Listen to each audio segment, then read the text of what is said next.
Welcome to episode 6 of Wild Conversations. It's taken a while, but I'm Jess. And I'm Steve. And today we are talking about... What are we talking about today? Well, today we know we've got everything. We're here. We've got everything sorted. We've started building. Okay, you're going to talk us through... We're going to start... So some of the silly things that happened while we were building, because there were some stupid things that happened. I nearly swore then. I didn't actually swear. It sounded like I was going to swear, but I didn't. There were some stupid things that happened. Just tick that box. It says not suitable for children. Right, okay. There was some stuff that happened that was quite funny. And so what we basically get the picture. We was here. We was at the house. So how many aviaries had you built by this point in the story? Just one. You had one, and that one you built for your neighbour. That's right, yes. Okay, so we are there. We're there. We're there. Okay. Yes. So you have a house and one aviary. Yep. Essentially. That's right. And you had no intentions of opening to the public? At this point, no. No.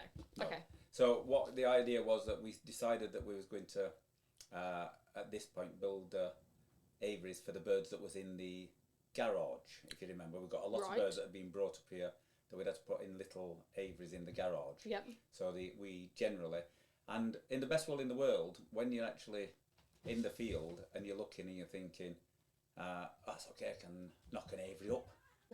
So what we've actually got is literally, there was a group of us, and I'm going to be mentioning some of the names, okay, because they all had their own little stories with us. Okay. So there was, and they were all to do with parrots. Right. And they've all got their... Why is that unsurprising? I don't know. And they've all got a little bit, so... Can you stop leaning so far? You keep going out of shot. It's because I'm not trying to get to that. I'm trying to not look so cosy. It looks like we're sat on each other's knee. No, fine. And trying to get into one microphone.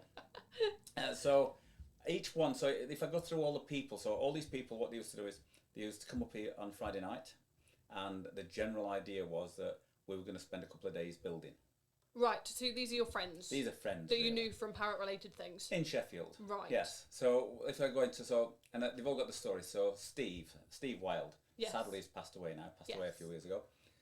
Steve was a businessman in Sheffield, and he used to, I think he had the hardest job in the world. Okay. Because he used to have to wake up every single day at 3 o'clock in the morning, ungodly hour, and go down to the markets and buy all the fresh fruit to then sell throughout the day. Holy moly. And he was so finicky. There was no way we're going to say, I'll buy the apples Monday and we'll do it for the rest of the week. He bought them but I'm saying that gave him a really good reputation. Really? And he had market stalls. But the funny thing about Steve is, because of these ungodly hours, and this is truth when I'm saying this, he could fall asleep at any single point in the day. That's impressive. And not many people can take naps like that. Oh, it weren't nap. He was asleep. He was proper asleep. You would be talking to him, and he used to have a special. He used to touch his hair. Right. And then he'd go like that. When he did that, you'd know in 5 minutes he's going to be asleep. And you said to him, Steve, are you tired? No. Why? What makes you think I'm tired? Because I can see you falling asleep. Oh no. No, pal. I'll not fall asleep. Gone.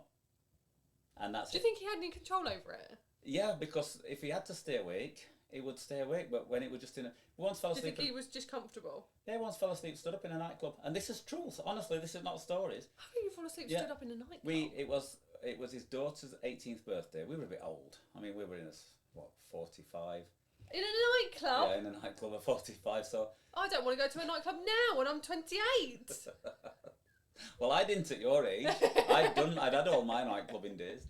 But we went to this club, and all the youngsters were dancing and doing everything, and me, Steve, and another middle-aged chap was stood at the bar having a drink. And you went for her birthday? We went because she wanted. It were her daughter, and she says, "You've got to come, Dad." And he says, "Oh, all right, I'll bring Steve, and we'll have a laugh." Right. Okay. So we were stood having a drink, and literally his daughter came up to say something, and probably something like, "Was it a young club?"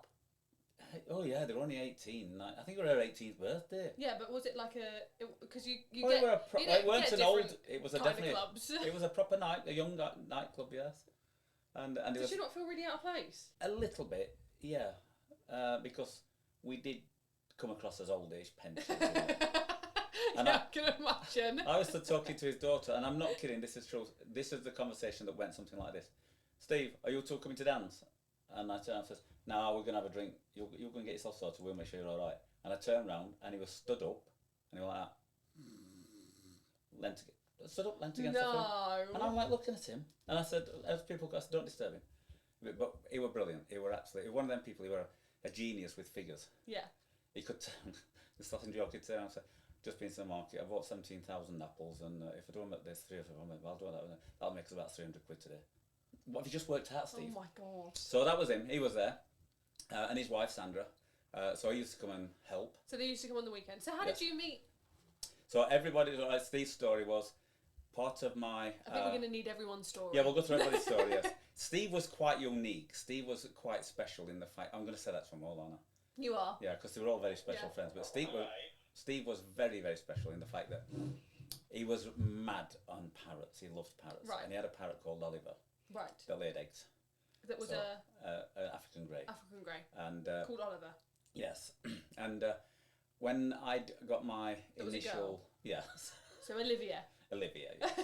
But he's still called her. But Oliver, yeah. So... I can't talk. I've called my cat a girl's name and he's a boy. I know. So that's how it works.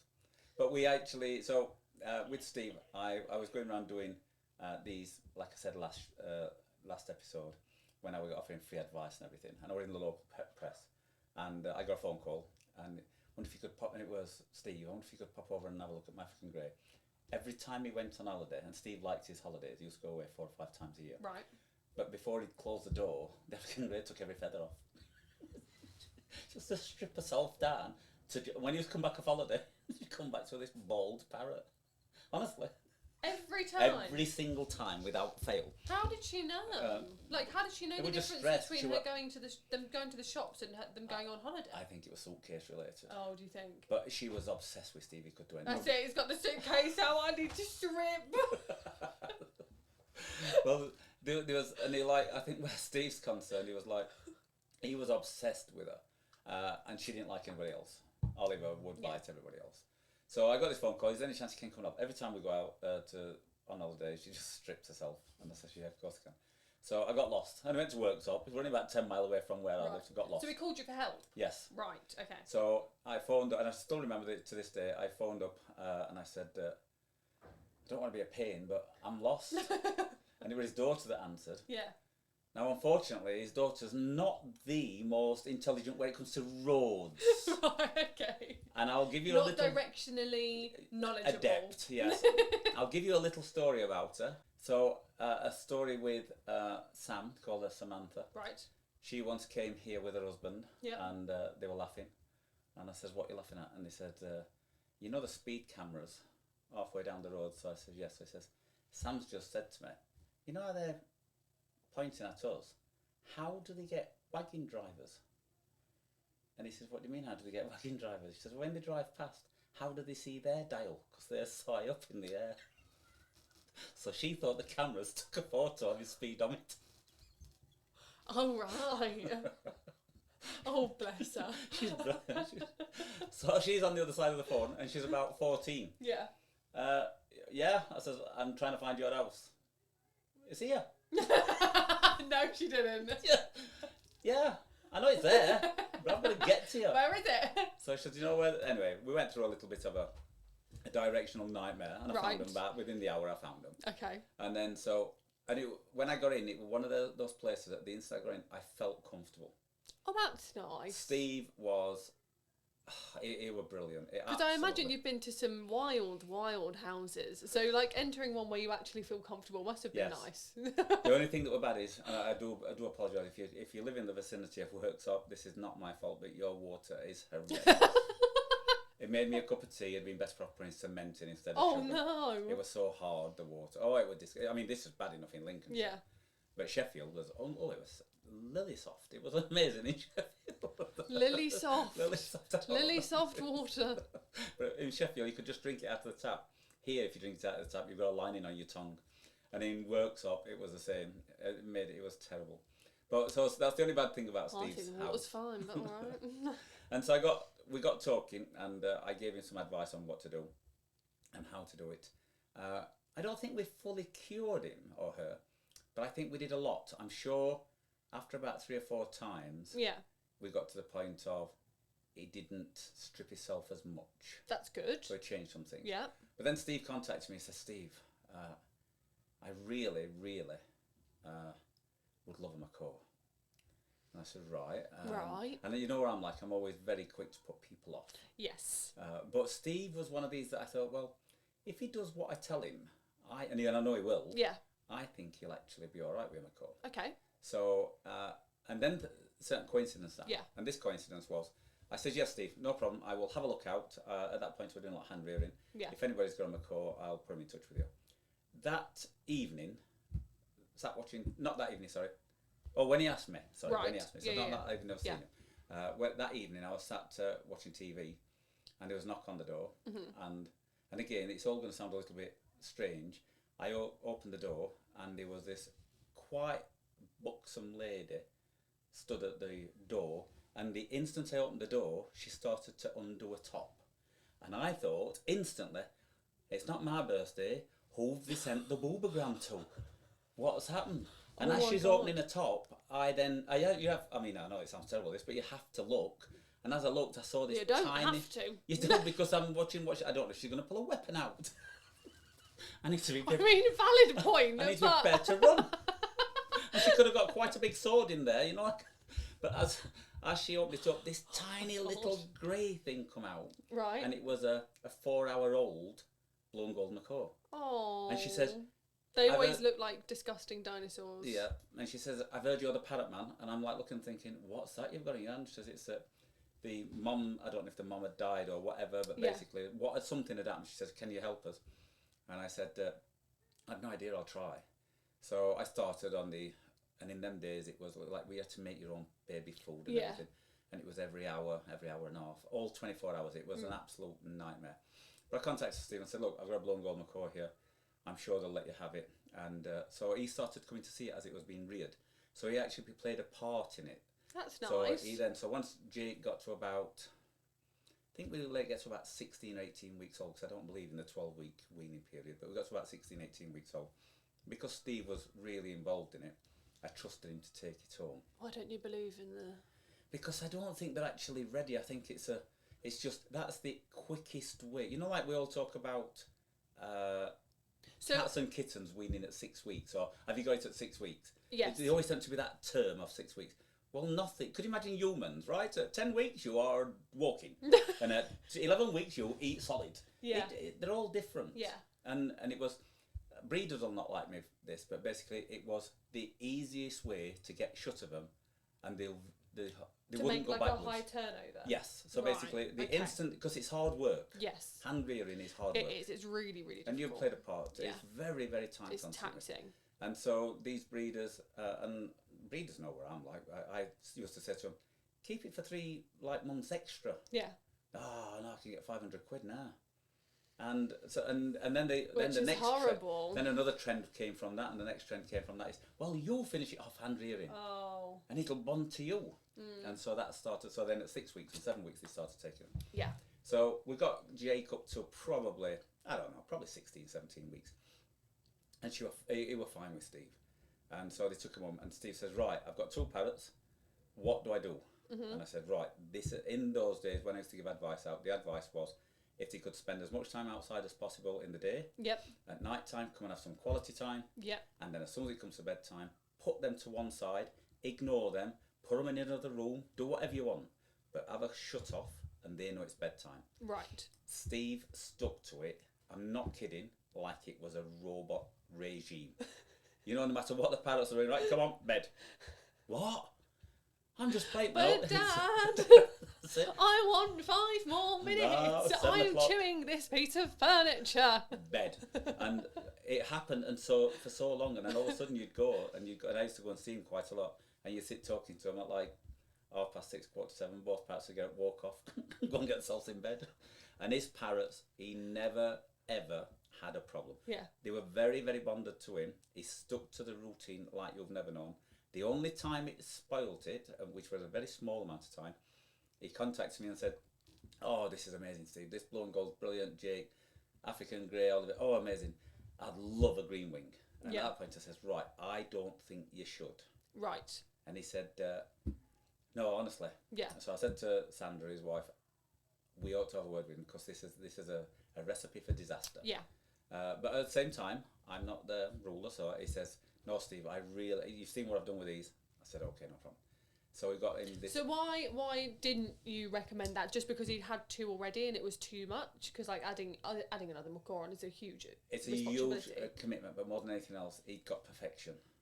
And he thought every parrot were going to be like this, and they're not. Right, yeah. And unfortunately, and I say this to everybody, and I'm sure, I said it to a lady yesterday who brought a parrot here, that nobody can actually, you can't say to anybody, you can do your research as much as you like, but if I said a parrot's noisy, and you've never had one, you don't take on board how noisy it is, and how relentless they can be. Yeah.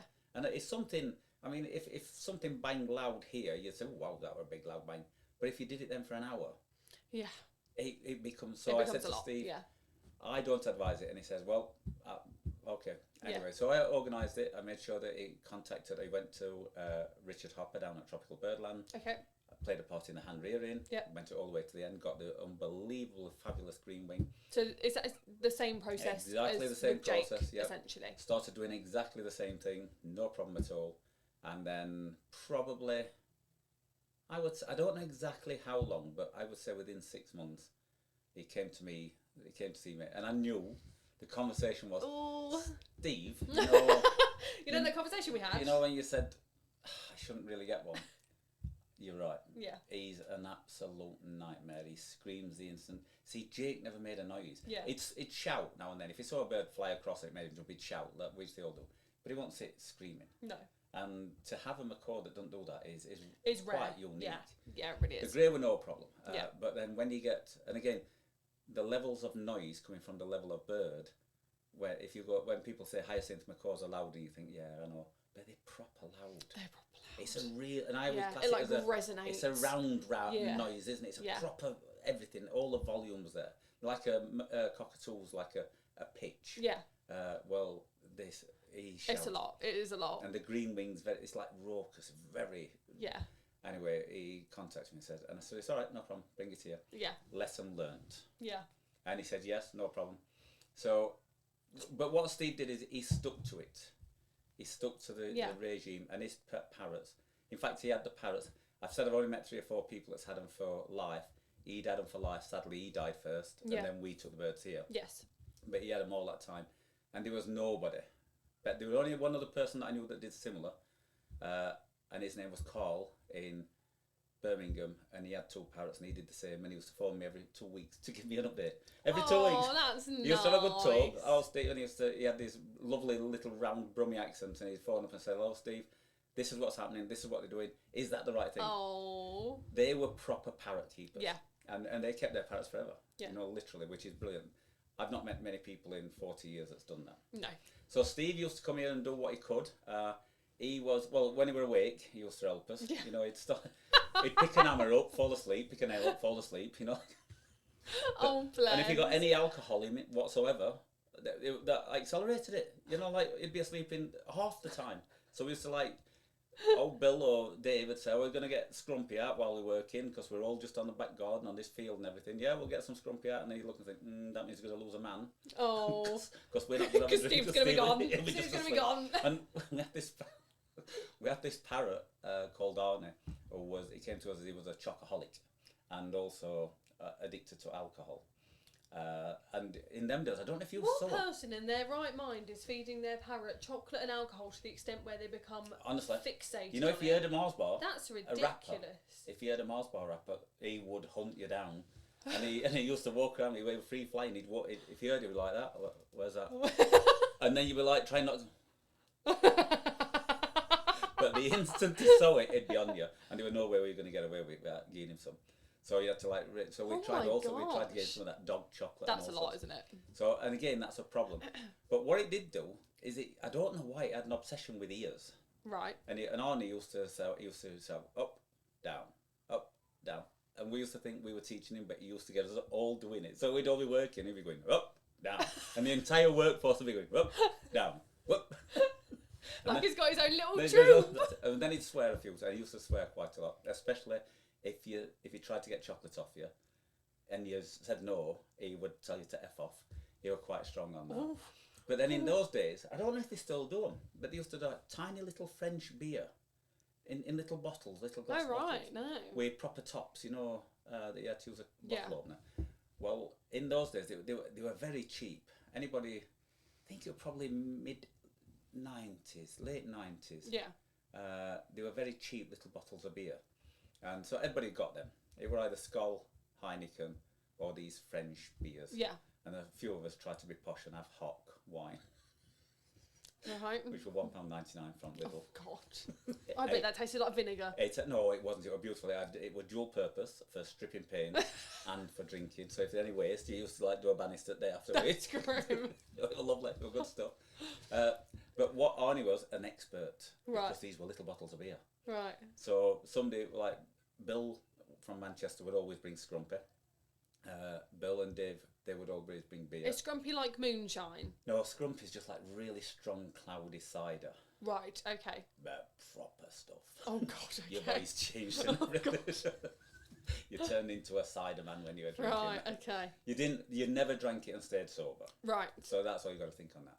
So we didn't start that until really late on, until we got everything, because I've got this obsession with things being vertical and level. Imagine that, like some kind of fun fair. So anyway, somebody used to bring these little French beers, and he knew the sound, and he'd be doing something, be on a perch, something, and somebody said, fancy a beer, not even thinking, and they'd throw you one, and if somebody went, he'd be like, I've heard beer. And then he'd never fly, climb down, come walking across, and he'd start biting your legs. And he's like, so what we used to do is we used to fill one with water and put the lid on, and let him and then he'd get the bottle and go and just neck it and literally fill his beak up and he'd have a full. So it'd ease it, and he used to do this with beer if you didn't be careful. So, but what he had an obsession was for ears. Where has he learned that? Because unfortunately, people think it's like one of the issues with, and I'm not an anti-person, but one of the issues with people is, if a parrot has a crisp, it's not going to kill it. No. But you don't get a packet of crisp. No. It's like a treat. Like you don't sit and eat 15 chocolate bars. You have one. That's right. And if you're eating a Kit Kat or something like that, and he comes and pinches a bit, it's not going to kill him. No. But don't start giving it him. No. So, and that's for the same. We used to look after somebody's. I keep going on to this. As I'm telling you, we used to look after this lady's cockatoo called Carol, and this cockatoo, Carol the cockatoo. No, they called. What did they call? Or did they call her? They called her Carol. Oh my God. They called her Zoe. Zoe the cockatoo. Okay. But she had this horrible habit of dancing and screaming, just going. And then I can't do the noise, but sweetheart. Laura will do it. But it used to go something like, ew, ew, for 2 hours. Like an ambulance. Oh, it was horrid. It was a horrible screech. But you've never seen an umbrella cockatoo in as good condition, as fat, not in fat that is thickest feathers you've ever seen, and it smelt clinical. And that's impressive. Smelled. And she used to wash it with baby shampoo. Shut up. Yeah, that you've never seen. If they did shows for parrots, she'd win everything because she was a supermodel of parrots. She was my God. Fabulous. I've never seen a supermodel parrot. Oh, honestly, ask ask Lauren what have you, but you've never seen a parrot look as nice. And she used to, she spoiled this parrot to death. And one day she came and she got this tiny little red mark, and we used to look after her, and we were trying to get shut to this noise for her, but it were almost impossible because she were obsessed with Carol, and she hated her husband. Right. And as soon as they opened the case, she'd just fly across and attack her husband. Parrots who bond with one person tend to be very aggressive towards the next person, don't they? They either love everyone or they love one person explicitly. And certain species like cockatoos and Amazons, they don't threaten them; they go for them. Yeah. And she came. Amazons are proper nasty for it. They are probably the worst ones for it, I think. Yeah. Oh, yeah. Because they I don't think they realise they just let go of the perch and then they're on the way then. Yeah. Whereas others will think and say, I'm going to get you. No. They don't Amazons have kill in their eyes and then they go for you and you can see it. Well, their eyes go, the tails go, and then you're like, oh no, I'm absolutely done for. Yeah. I'm going to die right now. They're not going to stop once they get you. Well, Carol's parrot, Zoe, she once came and it was Friday tea time. And when Carol used to come, she was a lovely Carol. She used to come and have a good couple of hours with us and she got on with us all really well. And Zoe came and she got her out and she used to travel with her in this little like carry cot. Yeah. We went to basket, a proper carry cot from a child, and then she's got the cage all ready for her, and she'd get her out and sit at the side. And I said, "Is she all right? Has she cut her tongue or something?" She says, "No, what's wrong?" I said, "She's got a bit of blood on her neck," and she says, "Oh." She says, "No, it ain't. It's okay." She said, just before we left, she had a red wine. I said, "What?" She says, "Oh yeah." She says she has a nightmare for red wine. I said, "What do you mean?" So this is what we're making her look beautiful. She was an alcoholic. And I said, "What do you mean?" She says, "Yeah, what she would do." She says, I'm not into research or anything, but I realised that parrots can suck." And I said, "What do you mean?" She says, "Because I'd be drinking a wine." She says, "And I learnt this with Zoe." She says, "I used to have these big wine glasses, and I was drinking my wine, and she was sat at the side of me, and she'd like tapping. And she says, "I was just joking, saying, 'Do you want a drink?' And I put it there, and she put her head in and went, and took off her a glass. No. She said, "No, she was like that." She was just wobbling a bit. She was just wobbling a little bit on her shoulder. Like, oh, I think that's where that noise meant to come from.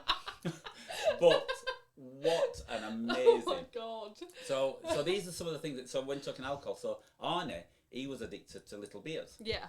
Well, whoever brought them. So let's say Dave's brought a big pack of beers, and we'd all had a few, and we're all sat on the grass. We'd been building. We're having his lunch. Yeah. And then next thing you could hear this.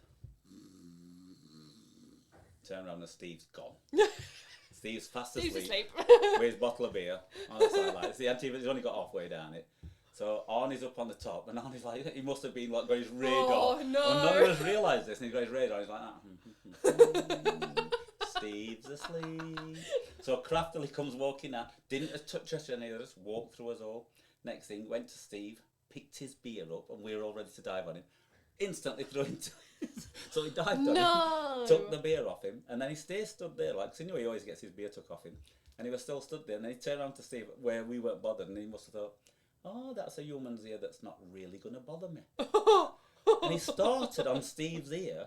He didn't bite it. I don't know what he was doing, digging in. I don't know if he had a fetish for wax or whatever, but he spent a good 20 minutes in Steve's ear, and Steve would go,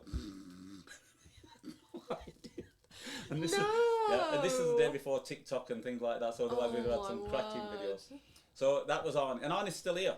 Really? Arnie's still here, so we can walk past every now and then. As you walk past, you go up, down, up, down. Whoever does it, we all do it. So he's still here, Arnie. So Steve was, and unfortunately, I think it was about 3 years ago. Yeah. Unfortunately, he got cancer, and I think how old would he have been? Probably about 63, 64, so still relatively young. Yes. And but his wife still comes. Sandra still comes to see us. She's still part of us, part of our family. So she still comes every. God Almighty, I think it's like every week she's here. She's got her own. Nice. She's got her own bedroom and everything. Oh, that's cute. And because they're still into fruit, she thinks if she brings me 3 bananas, that's like bored. Steve, I brought you some bananas. Might as well stop for a couple of nights in as well. I've delivered them. She thinks she's delivering fee. She's delivering fruit and just think I'll stop for a couple of nights while I'm here. But no, they were diamonds, and they still are. Yeah. So that was Steve. That's Steve, right? Who else was there? Right. So then you've got Funny Dave. So Funny Dave was about. I hope he did something funny to actually deserve the name. Yeah, he weren't just a funny. No, he was funny. He's not funny looking, alright. He is actually funny. He was 6'7", 6'7", and his wife were about 4'3". Right. They were brilliant, Kim and Dave. They were like, you couldn't. You like talking and say, "Do you actually kiss? Does it hurt?" Because of the distance. Well, and Dave used to say, "Well, I sometimes feel like a kiss, but by the time I got down there, I'm not bothered no more." But Dave was like, again, he was unbelievably hard worker. He was a wagon driver. Right. And he used to work for Argus. And again, he started at ridiculous times. Yeah. But Dave was one of them that, because he did a lot of driving, there was nothing he wouldn't do for you. And I don't mean all drivers will be like that, but when most times you ask anybody to do anything, it all entails jumping in the car. And where we live in the back of nowhere, anybody coming to see us is a travel. It is, it's a trek. If you want to take, you know yourself, if you want to take away, it's a 25-mile round journey. So you don't fancy it. It's a 40-minute trip. It's a 40-minute trip just to get a takeaway. Yeah. So Dave, you could phone him, and he lived in Manchester, and I could phone him and say, "Dave, there's a problem with a parrot in, I don't know, in Bury." Yeah. And he'd say, "No problem, what's wrong with it?" I'll tell him, and he wouldn't even think. Right, I'll jump in, I'll go and sort it. And he was also very, very handy. He was really, like some men are tool-oriented. That was handy, for those of you who aren't from the north. That was handy with a H. He wasn't very, very handy. He was handy. He was handy. So how did you meet Dave? So Dave came to me. I was doing a Pets at Home talk. Right. And he'd got a parrot, and it was an African grey that was suffering really bad. I'll tell you what it worried. I think it clipped its wings, and it's really strange this, that every now and then, if you clip a parrot's wings and you cover its eyes up. He's being so lovely. He is. If you clip its wings and cover its eyes up, then when it sees you, it thinks you've saved it.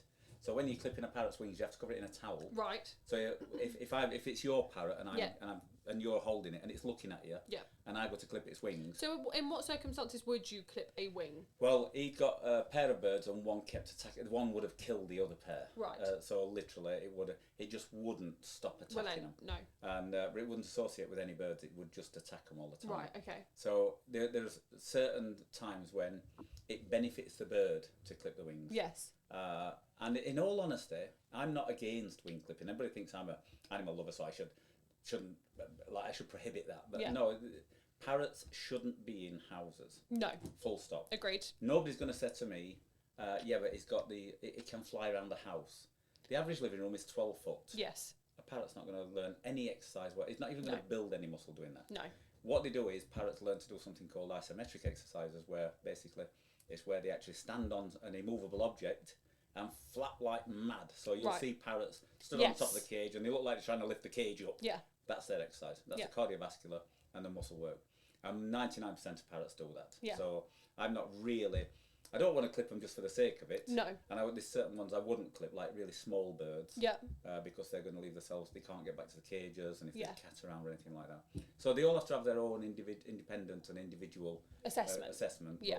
I'm not against it, because if it means... In certain circumstances, it becomes beneficial for the bird. Yes, well, I think you've got to look at it two ways. I once did this thing, when the internet very first started, we had a website, and there's certain things that are very controversial, and wing clipping is one of them. It is. Because a lot of people say, but you're taking away its power of flight, and you're cutting its wings off. Well, it's only like cutting your nails or your hair. It'll come back again next year. They do grow. And you do take away the power of flight, but it hasn't got a power of flight. There's nowhere to fly. Not in a 12-foot living room, no. The only time it's going to fly is away. Yes. And then that's no good. And then that's one of those things, and I would rather a parrot be mobile and able and not have a cat round its neck, which is what they get if they get outside. Yeah. So the other side of it, what we were talking about is, with Dave, is wanted clipping because it would constantly attack the other one. The other bird. Okay. And they were going to hurt themselves. Yeah. And it's a case of saying, well, there is no option. So he came to see us at one of these shows, one of these talks, and we got on really, really well, ever so well. And he said to me, like, so what is it that you're doing? So I said, well, I just go around Pets at Home. I do this, I talk. He says, what do they pay you? I said, they don't. All right. Can I come? So I said, yeah. And did he really just say, can I come? Can I come? So, and his wife said, oh, God. That means I'm coming as well. Oh. So he started anywhere on the west side of the country, Manchester, Blackpool, all the way down to Birmingham. Dave would meet me, and he would do it with me. And then he eventually got to the point of any birds in that area, he would take them in there before he brought them over to the centre. Oh, okay, yeah. So we just became. He was good mates. Really good mates, and one of those that you could. And he was a gadget fanatic. Yeah. Anything new coming out in 6 months, he'll have got. And so I know someone else like that. Well, imagine two of us. And he was anything to do with driving. He was fanatical on driving, because he used to 6 days a week he'd be driving. What was that noise? I think it was a gate slamming. Oh, was it? Sorry. So he would be fanatical on driving, and but just so he'd have gadget. He once came to me and says, "Steve, I've got one of these." I don't know even what they call. I think it was something to do with Vodafone. You put this in your car, and they had like blue sounders all over the roads, and that was going to tell you about traffic, a traffic control system. I said, that sounds all right. So he says, well, I'm doing hundreds and hundreds of miles a week, and if I can come off the road, he used to drive these huge, the wagons we get here. Yeah. They used to drive them with trailers on, huge. He was a brilliant driver. And he was actually, his story, which is a brilliant story, he was actually a trained helicopter pilot. Oh my God. Yeah, and that's impressive. And he's in the forces. He's in the army, and he was an helicopter. When he came out, he had the choice of either doing, like we get the helicopters come and check the pylons here, doing that job, or going driving. Oh, right. And for whatever reason, he decided to go driving. Fair enough. And he's done it forever. Yeah. I think he's done it for, well, let's put it this way. I've known him for 30 years, 35 years now, and he's always been a driver. Yeah. And he's still a driver now. Yeah. But he's, I'm being attacked by a cat. You are being attacked by a cat. Fell off. There we go. But he is a cracker, but a very, very handy person. Yeah. In the fact that he's like, men split into two categories. Some know what front and back end of a screwdriver is. Right. Others know what a computer is. Right. And a lot of men that I knew didn't know screwdrivers. So when it comes to putting a shelf up, they would like look and say, I can draw you a picture of it. Right, okay, yeah. And he was one of them. A screwdriver, no problem at all. He was brilliant. So that was Dave. And Kim was just a real animal lover. So she was willing to come while we were building. She would just clean parrots out all day. Oh, that's nice. And she was always a real parrot person. Yeah. She loved parrots, and Dave respected parrots. Yeah. He was very. Do you still talk to him? All the time. Oh, yeah. That's Dave nice. more than Kim. Kim, sadly, they went their separate ways. Oh, right, yeah.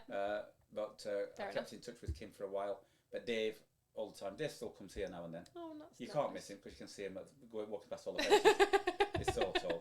And he was on the very, very early days of here. Yeah. So that's Steve and then Dave. Yep. Who else was there? A very quick one, Phil.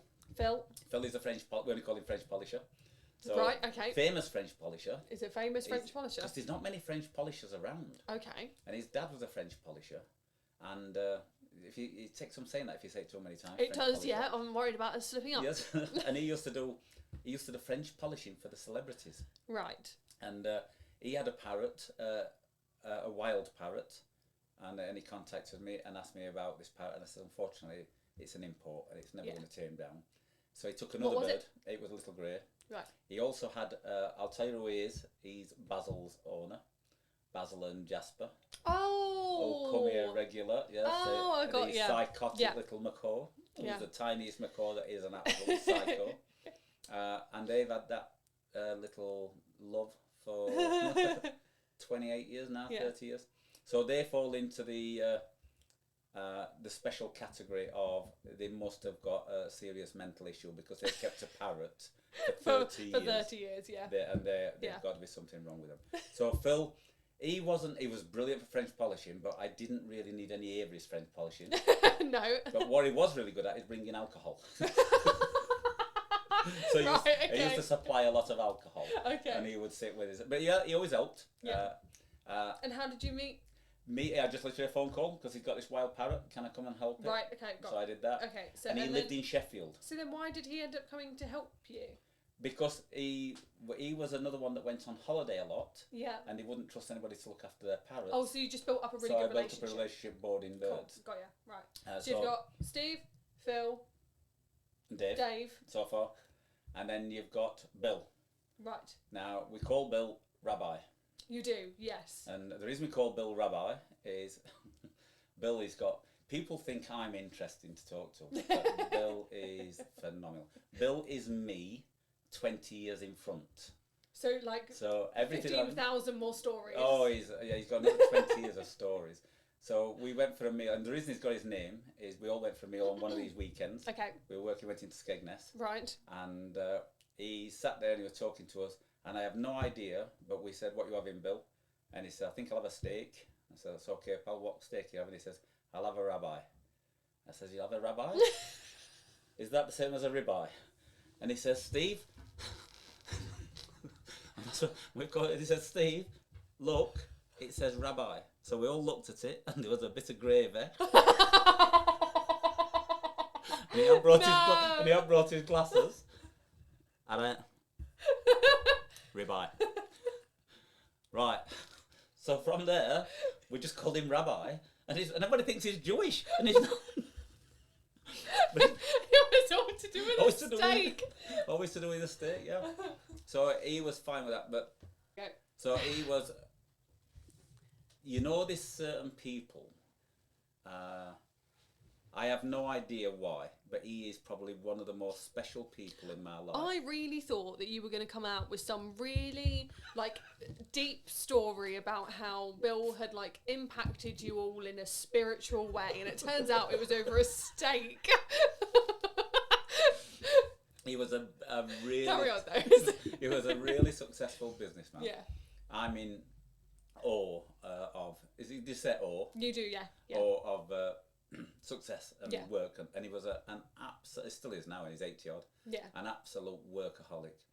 And I remember meeting Bill. I was actually doing a show in Sheffield, doing a presentation in Sheffield in a place called Hillsborough, and it was like one of these festivals, right? And I'd got a stand. Yes, I'd been invited, and I'd got a stand. I was just talking parrots. How did you get invited to a festival? Because I was like, there's not many weirdos that look after parrots, and if they want something unusual, and they just call you they up. just phone up and say, "Is there any chance you bring some of your parrots to our show?" Right, okay. So I once had Mr. Sainsbury's phone me up. Listen to this, and I we with Bill. We were working, and I got a phone call. He said, "It's Julie Andrews here from Sainsbury's." All right. Oh, they're going to offer me some free fruit. That's what they used to do. And I said, "Yes." She says, "Is there any chance that you would bring some parrots and open up one of our cafes?" I says, "Cafe? Sainsbury's." She said, Sainsbury's? Yes, she says, "We've created a new product called the Blue Parrot Cafe. You know, like the Rainforest Diners." I went, "All right." And she says, "And we've got a big opening, a big fest, a big special, and blah, blah, blah. Would you like to bring some of your parrots and be a part of it to this big thing in Manchester?" So me and Bill donned our used to wear red outfits then. Red t-shirts and whatever. We donned our red t-shirts with parrot line on. Okay. Jumped into Bill's big car, because Bill had a big car, which were brilliant. And, instead of our van. and drove over. Okay. And it was brilliant because Bill was used to meeting posh people. Bill had met the Queen. Oh yeah, Bill had really... What's Bill been doing with his life? Oh, he always wait till I start telling you. He's actually like you. I'm actually frightened to tell you about Bill in case you think, oh, shall we do a podcast with Bill instead of Steve? I think we should. I already think we should. I'm going to slow down. I want him to tell the ribeye story. And you know, he's met so many people, but he got... Well, we went there, he was like... We'd be talking, and the head of Sainsbury's of marketing had come across. Well, I was just builder Steve with some parrots. Bill was very, very intellectually mixing with the right people. And when they came across and they said, "This is Steve with the parrots, blah, blah, blah. Everything all right? Yeah, no problem. And this is Bill." And they'd set off talking, and you could see him look and think, this bloke actually knows what he's talking about as far as business. That's good. So we had this real proper teamwork. The thing about Bill was he was just his story. Everything about him is brilliant. Everything. He's not always had good. He's had a lot of bad stuff happening in his life as well. And he started work at 16, and he wanted to be I think he was working when he was younger, but he wanted to be a salesman. And he used to have a push bike and sell jewellery, going round because he's from Geordieland up there. He used to go around and he lived in the countryside.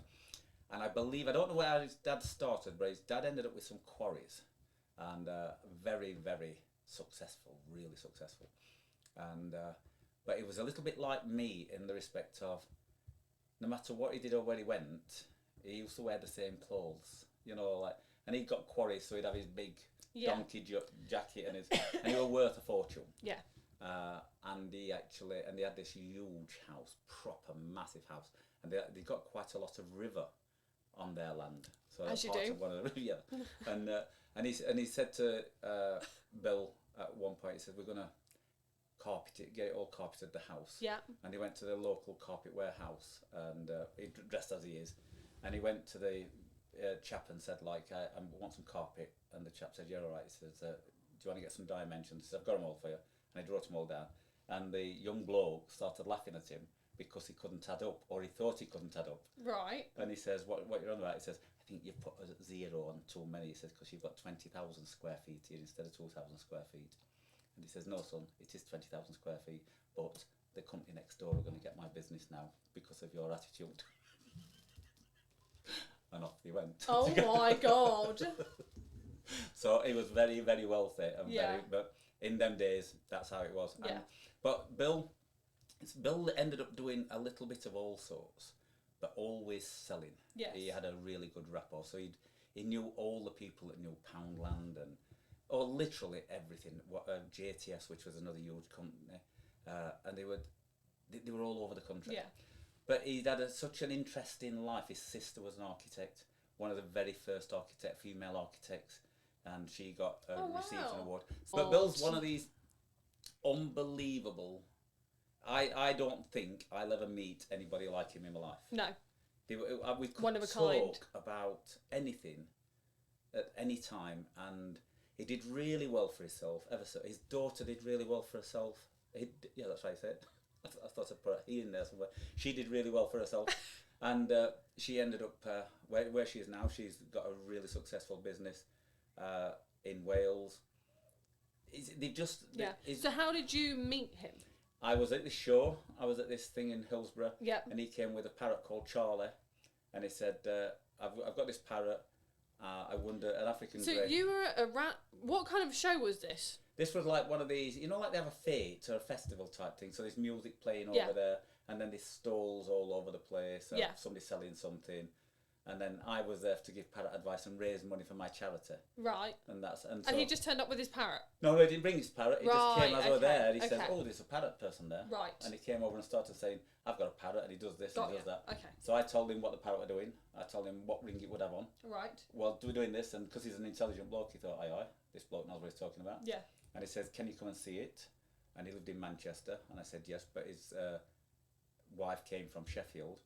And I said, "Yeah, no problem at all." And we just got talking, and he actually brought his parrot to me. Oh, good. And it lived with me because he realised that what had been sold was the wrong thing. And then so he said, "Obviously I'm too busy for a parrot, so I'm glad you've took it." And then it literally, we just became, he was a unique person. He still is. Yeah. And we get on the phone now and we will talk for hours and never ever get fed up. That's good. Nice. And he will also crack it on some of my earliest photographs of building this place. The very first aviary I built was me and him. He was a big caravaner, and he'd turn up with his caravan and say, "I don't want to put you out. I'm not stopping in the house. I'll sleep in the caravan." I said, "All right, no problem. That's okay." And, bless. And then he was one of them that he were an early riser. Yeah. So he would always be up and about at 5:30, 6 o'clock in the morning, and. So they'd all just. So is this everyone then? I think that's probably the main crew. There were one or two others that used to come now and then. Right. But that's the main ones that came. And they used to come every weekend? Practically every weekend. For how long?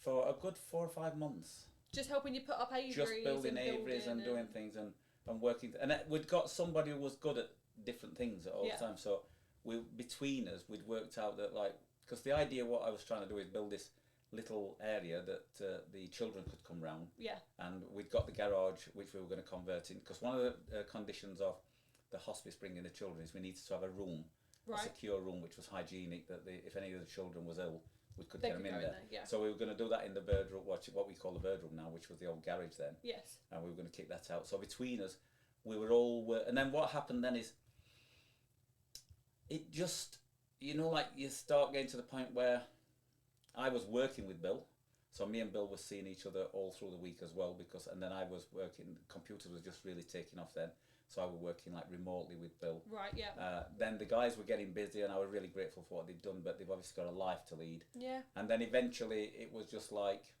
me plodding away. Yeah. And then I would constantly keep in touch with Bill. Kept in touch with everybody. Yeah. Steve always kept in touch because we were like best mates. Yeah. And Bill, we never ever, we like stopped. He's like my long lost father. Yeah. Without a doubt, and I never looked at him never looked at him in negative in any way. Even if he's doing something wrong, I don't look at it as a negative because I know there's a reason. Yeah, I got you. And he's some of his stories are he was. I think his sister was getting presented from the Queen. This I got to meet the Queen. Oh, I see. So the family had to go to the palace. Yes. And he said we had to stand in this particular area for the Queen to come down, and he said they give you a real rundown of what you can and can't do. And he said just before she was due to arrive, I was bursting for a wee. So I looked at one of these blokes and he said to him, right, just through there, go through that. He says, and as I come walking out, he says, she was walking out and I'm ready to talk to everybody. He says, I had to like sneak back in the line. So he had stories about everything. Gosh. But he's met some, I mean, they were very wealthy people. Yeah. I once went out with them one night and I'd never seen bar bills like it. It was frightening. Really? They were all young men. Bill wasn't young, he was obviously older than me, but these were young, high-flying, super salesmen. And when I'm saying super, the money they were talking was phenomenal. When they was talking, you were thinking, are they talking like in £200 or 2,000? But they were talking 2 millions. And they were and you know what they do? This is how sick it was when you sat there talking. They were comparing socks. Who's got the most expensive socks on? So my socks, 5 pair for £3, something like that. Wear them 4 times and you get a ladder in them. That's what I get.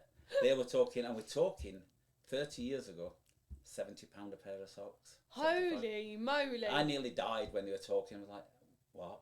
I can get a suit for that, 75 quid. And that's what you're talking. Oh my god. But these were high flying, proper. It was the lifestyle they were living. Salespeople up there, and money wasn't. There was no object. They just didn't discuss. They didn't come and build any aviaries.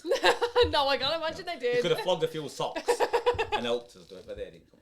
So that's what we. So as far as we got there, we got the team of people that literally would all come across, and that's what actually started us. Yeah. So that's and in between. So excuse me. In between doing that and actually opening to the public. Yeah. I think there was like, and this is getting on to the next time we come live when we start talking about Darren Brown. There was a subliminal message. Right. That all these people were coming to see me, and we knew we needed the land and everything next door, which is why we were getting it. And it was like, we really ought to be looking at opening to the public. Right. But I was so naive. I honestly, I'm not going to give anything away about opening to the public, but I was so naive. I just thought you built the place and then said, open welcome to Jurassic Park. I just thought you opened it, opened the doors, and people came.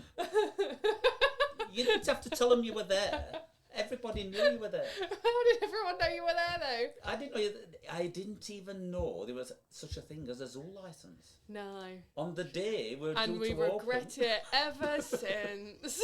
I didn't realise there was such lovely characters in the zoo licensing. But I honestly, so I'm not going to go into that because we come to the end of this one. Oh, there's not even any sounds we can play for that. You have to turn the volume up. Which one's that? That is That one.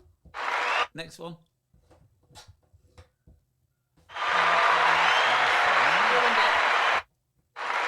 Plugged in. I don't know. What's number 4?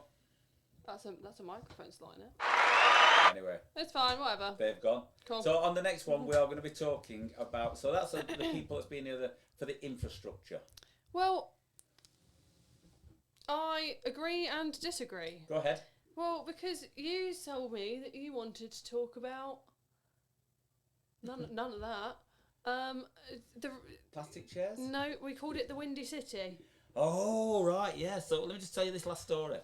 I was going to lead you there more naturally, but then you started to close off. I do try my best, you know. It's difficult to steer you in a certain direction. You're very good at that. So, hang on. Let me do this more naturally. Okay, right. So when you were like building all these aviaries, did they end up staying up? Yeah. No, what we did, the 2 things we did, and this shows my naivety. This shows I come from a town, not a countryside. So one of the things that we did is, and this was me and Dave. So me, Dave, Dawn, and Kim, just 4 of us. Yes. And I said to him, really, we know it gets windy around here. Yeah. I didn't know how windy. Yeah. And It really bellows through. We lived on the top of a hill in Sheffield, so when it was windy, I thought we knew wind. Yeah. What I didn't realise is wind slows down when it hits things. And then it perpetuates again, it gets a bit higher, then it slows down again. Yes. You know when there's nothing? It don't hit anything. It comes off the sea, and you're the first person it hits. It still tastes the salt. So I didn't know anything about this. Yeah. So we're building, and we're trying to work. So when all the lads are here and we're all trying to do things, one of the things I said was, I think we need a perimeter around here. So we were all discussing, and the lad said, let's get some conifers. Okay. So I bought them conifers. Right. As like a fence. They weren't big conifers, they were only small conifers, probably about 2 foot, 3 foot, something like that. So I bought them, and then they arrived, and I said, right, this is a long trench. We probably need somebody to come and dig us a trench, and then we'll just plant them in afterwards. Yeah. I didn't know in them days that you had small JCBs. Okay. I only thought you had JCBs. The big ones. Yes. Yes. So I contacted the local JCB company man. Right. And said, is there any chance you can come and dig me a trench to put some conifers in? And he said, not a problem, son. I'll be there tomorrow. Well, I don't know if you've seen the size of a bucket on a JCB. The big bucket on it when he digs. But when he digs some mud out, I can't pick it up. So he dug this trench so big around, I could have planted Dave. It made it so difficult for us. Instead of it taking us 4 days, I think it took us about 3 weeks to plant it. And it was snowing. And it's only snowed here 4 times since we've been here. That was like the worst job we'd ever done. You know, like when you see Alan Titchmarsh and he comes to plant something out and he puts a little trowel in, it's all thick and soft. And like, no. The smallest one of these was probably the size of a waste paper bin. Right. And it was mud. Right. And we got to try to plant a conifer in there. Right. It was a nightmare. Everyone took. We didn't lose out. That's great. That's a good thing. So we did that. But the wind was obviously flying over these. Yes. So in the meantime, what I did was, I got the very first aviary I'd finished building after the little one what we can class as a permanent one. Okay. It was like opposite my house, and it was a long, thin one. And it was very near New Year's. Right. And New Year's Eve, and everybody was on about going out for a drink. So we said, yep, we'll go, and it's a new place, a new town. Go and say hello to all the locals. Okay. Introduce myself and make myself known. Yes. Great idea. Not the best idea in the world, but I did. And I went round and sorted everything out, no problem. And we came back about 2 a.m. It was 2 a.m. Blimey. Good night. A good night, yeah. Opened the car door, and the wind, I think it probably took one of my doors off. And I thought, wow. And then I got in the house, and as I looked through the window, honestly, I looked and I thought, I think this is like an optical illusion, because that aviary looks about 8 foot higher than it's actually built. So I opened the door, and the entire roof was up, vertical. All the I'm assuming there were no birds in it. No, it was still empty. No, it was corrugated sheeting, and it was all up vertical. So obviously, what you're doing these kind of things, because I've obviously experienced these strength winds before in my long life. I jumped in the van, drove up to the side of the aviary, jumped onto the roof of the van, and then dived on the top of these corrugated sheets to try to hold it down against a gale force 10. And I'm not kidding. You know why I've got no teeth? Was it like that? For an hour and a half. And I'm trying to throw my mouth closed. Why did you think that you would have the strength or be heavy enough to withstand a gale force winds? I didn't even think. The 4 that I was laid on, I survived. The other 10, I think they were in Mablethorpe. Never saw them again. Honestly, they just went. Honestly, that day, one of the lads had said to me that was here, how are we going to know? This is so funny, because it's hard for people to imagine. How are you going to know which is the park and which is your house? Right. And I said, well, we'll just put a little fence, like a 4-foot fence round. And he said, yeah, that's okay. So we went down to Wicks, bought some 4-foot panels, and we literally built a 4-foot fence all the way around what we were going to class as my back garden. Yes. That was going to be my back garden, and that was okay. I didn't realise when I'd run out to sort the aviary out, I'd ran through the fence. Honestly, I didn't, because we'd only put it up that day.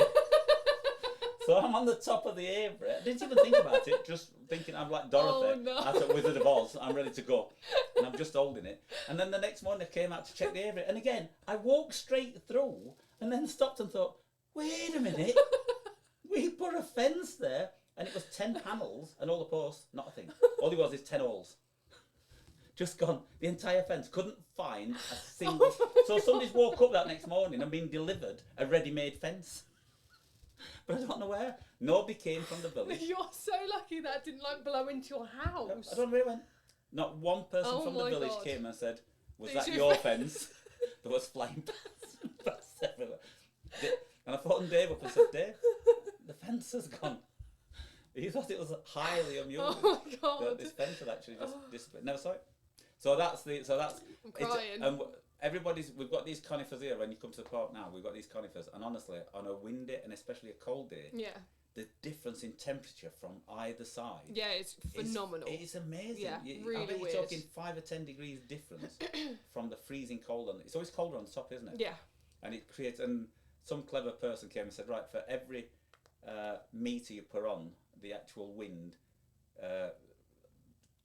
turbulence goes round 3 meters up before before it actually gets to you. Yeah. So we ended up having like 6 meter high. Yeah. It doesn't kill it, but it definitely protects it. Yeah, it does. It makes a difference, doesn't it? It does.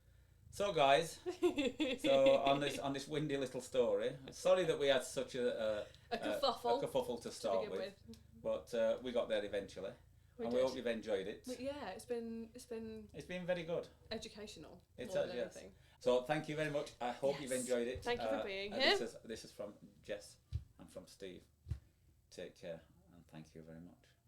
I guess I'm pressing some buttons, aren't I? You can do all the ones. Steve. Thanks, guys. See you later.